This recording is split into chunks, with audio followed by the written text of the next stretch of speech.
thank you for coming to our talk on social media posts. Here are our 5 key takeaways. The first key takeaway is that proportionality is paramount. Whether it's a belief discrimination claim or a discrimination arising from disability claim, or even a straightforward unfair dismissal claim, the Employment Tribunal is likely to be applying a test of proportionality of some sort further down the line. So rushing to action from the employer's side of things is likely to land you in some trouble. And in particular, if the employer is basing their decision on reputational damage from a social media post, they should have evidence of that damage before any decisions are made. The second key takeaway is the importance of due process. Whilst investigations and disciplinary processes shouldn't be unnecessarily long, it is important to take a pause before any sanctions are imposed.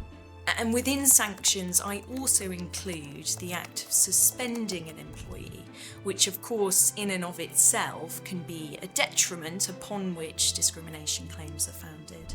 So it's important to think carefully before any action is taken and to follow that due process. The third key takeaway is a general point, and that's that there's no right for any employee not to be offended in the workplace.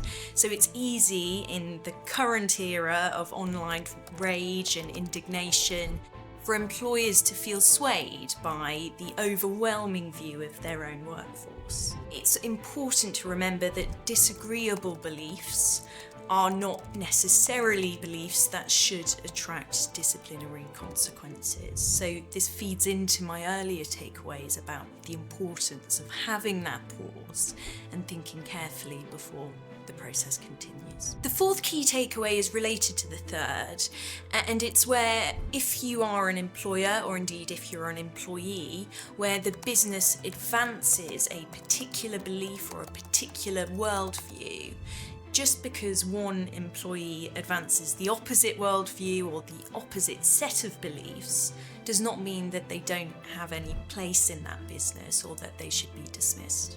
The fifth and final key takeaway is the importance of the audience.